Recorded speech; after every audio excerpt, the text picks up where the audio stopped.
तो जब जब पता चला गोकुल में कि लाला हुआ है, लाला हुआ है, तो गोपी ग्वाले सब नाच रहे हैं। नंदगांव में नंदोत्सव मनाया जा रहा है, खूब शोर मचा मचा के सब मस्त होके नंदोत्सव मना रहे हैं।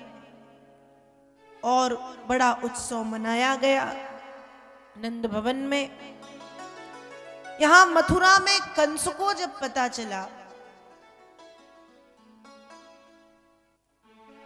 कि कंस को ये पता चला है योग माया से, योग माया मतलब कन्या से, जब वसुदेव जी कन्या लेकर के लौटे हैं और कंस को खबर मिली कि देवकी ने 8वीं संतान को जन्म दे दिया है, देवकी कन्या को लेकर के खड़ी है। कंस आया, कन्या को देवकी से छीन के पत्थर पर पटक दिया, पर वह कन्या पत्थर पर ना गिर के आकाश में उड़ गई, सिंह पर सवार हुई और कहती है, अरे मूर्ख कंस, तुझे मारने वाला तो हो चुका है। और जब से कंस ने सुना है अस्यास्त्वाम अष्टमो गर्भ, 8वां गर्भ आ चुका है, कंस बड़ा भयभीत है, डरा हुआ, चिंतित। कंस सिंहासन पर बैठा और सिंहासन पर बैठा बैठा कंस भयभीत, दुखी। अब कंस के मंत्री कंस से पूछते, महाराज इतने भयभीत क्यों हो, इतने दुखी क्यों हो? कंस कहता है, भैया मुझे मारने वाला जन्म ले चुका है, इसलिए मैं भयभीत हूं। मंत्री बोले, महाराज बस इतनी सी बात को लेकर के परेशान हो आप? कंस कहता है, बड़े बड़े दुष्ट हो तुम लोग, इतनी बड़ी बात कि मैं कभी भी मर सकता हूं, इतनी बड़ी बात को तुम इतनी सी बात कैसे कह सकते हो? तब कंस के चालाक मंत्रियों ने कंस को सलाह दे दी कि महाराज चिंता मत करो, एक काम कर दो बस। क्या कहा? मथुरा नगर और मथुरा नगर के आसपास के क्षेत्रों में 10-15 दिनों के बीच में जितने बालक बालिकाओं ने जन्म लिया है, उन सबको मरवा दो। कंस ने कहा, उससे क्या होगा? कहा, उससे ये होगा कि आपका घोर शत्रु यदि उन बच्चों के बीच में हुआ तो वो भी अपने आप मारा जाएगा। कंस ने अपने चालाक मंत्रियों की बात मान के संपूर्ण नगर में राक्षसों को भेज के, सैनिकों को, दूतों को भेज भेज करके छोटे छोटे से बच्चों को मारने की आज्ञा दे दी। अब कंस की सबसे बलवान राक्षसी, और उस राक्षसी का नाम है पूतना। क्या नाम है? पूतना। पूतना को बुलाया और कहा, पूतना एक काम करो। पूतना बोली, बताइए प्रभु। कहा, मैंने सुना है नंद यशोदा के यहाँ वृद्धावस्था में एक लाला हुआ है, मुझे वहां भी कुछ संदेह है, तुम जाओ गोकुल और उसको भी मार आओ। पूतना ने कहा, बिल्कुल ठीक। अब पूतना गोकुल चली तो सबसे पहले उसने अपना बदला रूप, पूतना थी राक्षसी, रूप बदला तो ऐसा देवियों जैसा सुंदर स्वरूप बना लिया। खूब सुंदर सी साड़ी इत्यादि पहन के, लंबे लंबे बालों में मालती के फूलों के गजरे लगा लिए, कानों में खूब बड़े बड़े कुंडल पहन लिए, गले में हार पहन लिया, नाक में नथनी पहन ली, अधरों में लिपस्टिक लाली लगा ली, माथे में बिंदी लगा ली, आंखों में काजल लगाया, मांग टीका लगा लिया, करधन पहन लिया, हाथ भर भर के चूड़ियां पहन ली, पैरों में पायलें पहन ली और खूब सज धज के श्रृंगार करके सुंदर बन करके पूतना गोकुल पहुंची। और जब पूतना गोकुल पहुंची और गोकुल के द्वारपालों ने जब पूतना को देखा, और जैसे ही पूतना को देखा तो वो इतनी सुंदर बन के आई थी कि द्वारपालों को लगा कि ये कोई देवलोक से देवी उतर करके भगवान को देखने आई है। और पूतना को देवलोक की देवी समझ करके मथुरा गोकुल के भीतर प्रवेश करने की आज्ञा मिल गई। अब पूतना पहुंची नंद बाबा के भवन में। सुबह सुबह का समय, मैया यशोदा भी अपने काम धाम में व्यस्त हैं, खूब काम कर रही हैं।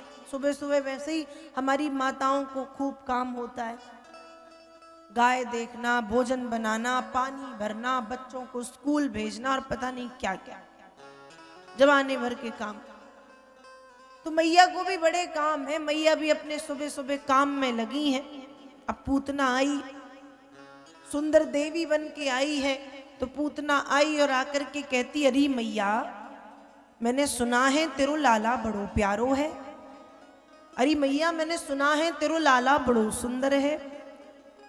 मैया, मेरा मन नहीं माना, इसलिए तेरे लाला को देखने चली आई। कहाँ है तेरो लाल? अब मैया ने भी थोड़ी देर सोचा। मैया सोचती हैं कि हो सकता है मेरे गोकुल की कोई गोपी है, मैं भूल भाल गई हूं। तो मैया कहती, अरे गोपी देख, लाला वो पालने में सो रहा है, तू जा और जाकर के लाला को खिला ले। अब पूतना आई पालने के पास। जब पालने के पास आई तो भगवान सो नहीं रहे थे, भगवान लेटे थे, आंखें खुली हुई थी। भगवान लेटे थे, देख रहे थे। जैसे ही पूतना को आते हुए देखा, भगवान ने तुरंत अपनी आंखें बंद कर ली। क्यों बंद की? नेत्र बंद करने के कई कारण बताए गए। पहला कारण बताया गया, भगवान सोच रहे हैं, बताओ आज मेरा छठी का उत्सव मनाया जाता, आज मैं खूब दूध दही माखन मिश्री मेवा मिष्ठान इत्यादि खाता, लेकिन ये माँ की तरह वेश धारण करने वाली पूतना मुझे कड़वा कड़वा विष पिलाने आ गई। नेत्र बंद करने का पहला कारण। नेत्र बंद करने का दूसरा कारण, भगवान सोच रहे हैं, भगवान के मन में ये भाव आया, ये विचार आया कि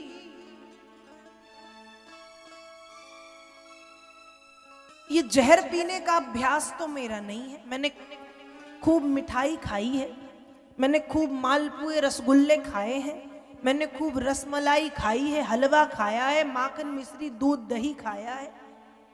ये कड़वा कड़वा विष तो मैं नहीं पी सकता, मेरे वश का नहीं है। इसलिए नेत्र बंद करके भगवान कृष्ण ने भोलेनाथ का ध्यान किया है कि हे भोलेनाथ आओ और आकर के इस उग्र विष से मुझे बचाओ।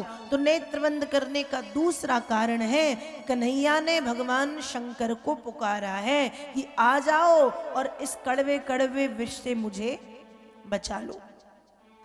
नेत्र बंद करने का तीसरा कारण, नेत्र बंद करने का तीसरा कारण ये है, देखो त्रेता युग में भी शूर्पणखा आई, और जब शूर्पणखा आई थी राक्षसी, पर सुंदर देवी बन के आई। तो राम जी ने उससे बात तो की, लेकिन उसकी तरफ देखा नहीं। देखा था क्या? नहीं देखा। देख रहे थे सीता मैया की ओर और बात कर रहे थे शूर्पणखा से, उत्तर शूर्पणखा को दे रहे थे। ऐसे ही आज जब पूतना देवी बन करके आई है राक्षसी, पर देवी जैसा रूप सुंदर सुंदर बन के आई है, तो भगवान ने आंखें बंद कर ली। मतलब ये भगवान का कहना है कि मेरे सामने जैसे हो वैसे ही आओ, मेरे सामने जैसे हो वैसे ही आओ। बहुत ज्यादा ढोंग धतूरा आडंबर लपेट करके मत आओ, क्योंकि मुझे दो स्वभाव वाले लोग पसंद नहीं हैं, जो भीतर से कुछ और बाहर से कुछ। देखिए ये दो रूप हम दुनिया के लिए बना सकते हैं कि हम बाहर कुछ हैं भीतर कुछ, दुनिया को ये समझ में नहीं आएगा। लेकिन भगवान के सामने क्या दो बनना?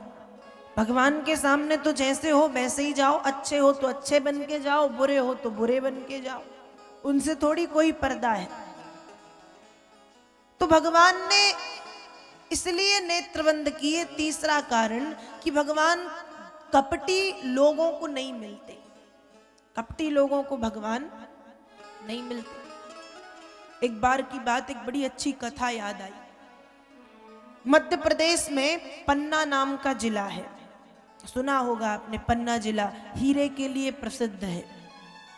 तो मध्य प्रदेश में पन्ना नाम के जिले में बिहारी जी का एक मंदिर है, आज भी है। उसी पन्ना नाम के गांव से 12 किलोमीटर दूर बरायच नाम का एक गांव था, आज भी है। उस गांव में एक भक्त रहता था। वो भक्त प्रतिदिन झांझ बजाते हुए, वो ऐसे ऐसे बजाते हैं, झांझ बजाते हुए पैदल पैदल रोज बिहारी के दर्शन करने 12 किलोमीटर जाता। लेकिन एक दिन की बात है, जब वो भक्त झांझ बजाते हुए निकला तो रास्ते में उसको मिल गए चोर लुटेरे। रोक लिया, उसकी तलाशी ली, तो अब बेचारा गरीब, उसके पास कुछ भी नहीं, तो उसकी जो झांझ थी वो ही छीन ली। अब वो कहे कि भैया ये झांझ मेरे अकेलेपन का सहारा है, 12 किलोमीटर चल के जाता हूं, इसी के सहारे, ये हमको दे दो, इसका क्या करोगे? चोरों ने कहा चल जा, यही इसी को बेच के कुछ धन मिल जाएगा। लेकिन जैसे ही चोरों ने झांझ छीनी और कुछ आगे बढ़े तो क्या हुआ, उन चोरों की आंखों में दिखना बंद हो गया। जोर जोर से चिल्लाए, अरे ले ले तेरी झांझ ले ले, तू पता नहीं कौन सा जादू टोना जानता है, तेरी झांझ क्या ली तूने, तो हमारी आंखों की ज्योति ही ले ली, ले तेरी झांझ। झांझ जैसे ही लौटाई उनके भी आंखें लौट आई, भगवान की कोई माया थी। अब भक्त फिर झांझ बजाते हुए चल दिया मंदिर बिहारी जी के। लेकिन जब मंदिर पहुंचा तो वो थोड़ा लेट हो गया, इतना सब हुआ उसके साथ, देर हो गई, मंदिर के पट बंद हो गए। अब भक्त रोने लगा और पुजारी जी के पैर पकड़ के खूब गिड़गिड़ाया, अरे पंडित जी मेरे बरसों का नियम टूट जाएगा, एक बार दर्शन करा दो। पुजारी कहता चलो जाओ, तुम कोई बहुत बड़े वो नहीं हो कि तुम्हारे लिए भगवान के पट खोलें, हम नहीं खोल सकते पट, चलो भागो यहाँ से। रोज आओ, चाहे दिन में 4 बार आओ, समय पे आना चाहिए ना, भगवान के लिए तुम्हारे पट खोल दें, तुम्हारे लिए भगवान के पट खोल दें। नहीं खुलेंगे पट, चलो भागो यहां से। भगा दिया। अब वो बेचारा भक्त वहीं बिहारी जी के मंदिर में बैठ के रोने लगा कि प्रभु बताओ, वर्षों का नियम टूट रहा है। रोते रोते रोते अचानक क्या हुआ, ध्यान से सुनना, अचानक मंदिर के पट अपने आप खुल गए। और खुले तो खुले, भीतर से एक आवाज आई, कपटिन को लागे रहे, कपटिन को लागे रहे, हिम्मत दास कपाट, प्रेमिन के पग धरत ही, खुलत कपाट झपाट। उस भक्त का नाम था हिम्मत दास। मानो भगवान कह रहे हैं कि मेरे पट कपटी लोगों के लिए बंद हो जाते हैं, कपटी लोगों के लिए मेरे खुले दरवाजे भी बंद हो जाते हैं, लेकिन जैसे ही कोई प्रेमी और भक्त के पैर पड़ते हैं तो मेरे बंद दरवाजे भी खुल जाते हैं और भगवान के पट खुल गए। तो वही स्थिति आज है कि भगवान कहते हैं भैया ये कपटी बन के आओगे तो मुझे कभी नहीं देख पाओगे, मेरे पास में तो प्रेमी बन के आओ, भक्त बन करके आओ। अब पूतना कपट ही तो है राक्षसी बन करके सुंदर देवी गई, इसलिए भगवान ने जल्दी से आंखें बंद की, किसे देखने का काम नहीं, आंखें बंद कर ली। तीसरा कारण, नेत्र बंद करने का चौथा कारण बताया है। भगवान सोच रहे हैं, अहो वकीयम स्तन कालकूटम जिघांसयः पाययदप्य साध्वी, लेभे गतिम धातृचितां ततोन्यम कंबा दयालुम शरणम व्रजे। क्या हुआ? नेत्र बंद करने का चौथा कारण भगवान कहते, अहो वकीयम, अच्छा अच्छा वकी बन करके आई है तू।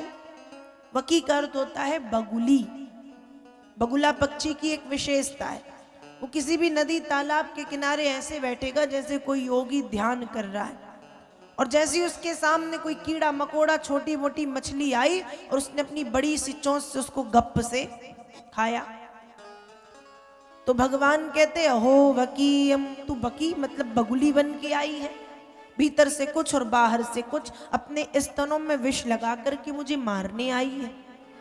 माना कि पूतना तू मुझे मारेगी, लेकिन तू एक माँ के रूप में आई है, और माँ के रूप में आकर के तूने मुझे धर्म संकट में डाल दिया। कैसा धर्म संकट? मैं ये सोच रहा हूं कि जब तू मुझे जहर पिलाएगी और जब तेरे शरीर से मेरे शरीर का स्पर्श होगा, तो पूतना तुझे वो दुर्लभ गति प्राप्त होगी जिस दुर्लभ गति को पाने के लिए बड़े बड़े संत महंत ऋषि मुनि लालायित रहते। तो मैं सोच रहा हूं, मैं विचार कर रहा हूं कि एक जहर पिलाने वाली को जब मैं वो गति दूंगा जिसको पाने के लिए संत योगी ऋषि मुनि तरसते हैं, तो जो मैया यशोदा सचमुच मुझे दुग्ध पिलाएंगी, जो गोपियां अपने प्राण न्योछावर करेंगी, उन गोपियों को और उन मैया यशोदा को मैं कौन सी गति प्रदान करूंगा? तो कंबा दयालुम शरणम ब्रजेमो। जरा सोचो, ऐसे कृष्ण से ज्यादा कृपालु दूसरा कोई है जिसकी शरण में हम जा सके, जो जहर पिलाने वाली को भी वो गति दे देता है जिस गति को पाने के लिए बड़े बड़े संत महंत ऋषि मुनि योगी भी तरसते। तो नेत्र बंद करने का चौथा कारण, आंखें बंद करके भगवान सोच रहे हैं, यदि पूतना माँ के रूप में आकर के तूने तो मुझे धर्म संकट में डाल दिया, इसलिए भगवान की आंखें बंद हैं। लेकिन पूतना ने भगवान को पालने से उठाया और पालने से उठा करके अपना दुग्ध पिलाने लगी। भगवान भी दूध पीने लगे, लेकिन भगवान के बुलाने पर भोलेनाथ कन्हैया के कंठ में आकर के बैठे, गले में। कन्हैया ने दूध पीना शुरू किया, भोलेनाथ ने विषपान करना प्रारंभ किया, और दुग्ध पान करते करते कन्हैया ने पूतना के प्राणों को खींचना भी प्रारंभ कर दिया। और जब प्राणों को खींचना प्रारंभ किया तो व्यास जी लिखते हैं, सामुंच मुंचाल मिति प्रभासनी निष्पीड्यमानाखिल जीव मर्मणि बिभृत नेत्रे चरणौ भुजौ मुहु प्रस्विन्न गात्रा क्षिपतिरुरोदः। क्या हुआ? पूतना फड़फड़ाने लगी, तड़पने लगी। क्या कहती है? सा मुंच मुंचाल मित प्रभासनी, वो सुंदर बोलने वाली, वो मित भाषणी, वो मीठा बोलने वाली पूतना जब भगवान ने उसके प्राण खींचना प्रारंभ किए, हाथ पैरों को पृथ्वी पर पटकते हुए कहती है, सा मुंच मुंचाल, छोड़ दे छोड़ दे छोड़ दे। दो बार व्यास जी ने मुंच शब्द का प्रयोग किया, एक बार कहा मुंच और दूसरी बार फिर कहा मुंचाल। मतलब एक बार पूतना कह रही है तुम मुझे छोड़ दो, मुझे कष्ट हो रहा है, और दूसरी बार कह रही है मुंचाल। मुंचाल मतलब भव सागर से छोड़ दो, संसार सागर से पार लगा दो। हाथ पैरों को पृथ्वी पर पटकती है, पसीने की धारा बहने लगी, अरे लाल छोड़ दे छोड़ दे। पर भगवान भी कहते, एक बार जिसे पकड़ लेता हूं तब तक नहीं छोड़ता जब तक उसका उद्धार नहीं कर देता। वो चिल्ला रही है, अरे यशोदा अपने लाला को मुझसे छुड़ा ले, तेरी कोख से किसी बालक ने नहीं किसी देवता ने जन्म लिया। पर मैया तो ऐसी व्यस्त है अपने काम में कि वो बेचारी चिल्ला रही, मैया को कोई नहीं पड़ी। मैया लगी है अपने चौके चूल्हे में और यहाँ चिल्लाती है, तड़पती है, हाथ पैरों को पटकती है, फड़फड़ाती हुई आकाश में उड़ गई और आकाश में ही मारी गई। तो जो उसका राक्षस वाला स्वरूप था वो सामने आया और धड़ाम से पृथ्वी पे गिरी, मारी। और पूतना के ऊपर भगवान कृष्ण। अब जिस दिन पूतना आई उसी दिन नंद बाबा मथुरा गए वसुदेव जी से मिलने। वसुदेव जी ने कहा बाबा लौट जाओ, मुझे लग रहा है जैसे गोकुल में कोई उत्पात होने वाला है। वसुदेव जी के कहने पर नंद बाबा लौट तो आए। दूर से नंद बाबा देख रहे हैं पूतना पड़ी है, लंबी चौड़ी 6 कोस लंबी 3 कोस चौड़ी पूतना।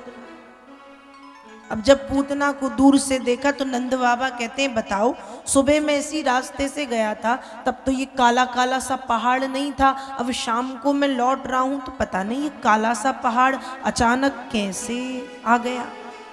सोच रहे हैं, विचार कर रहे हैं, सोच विचार करते करते करते करते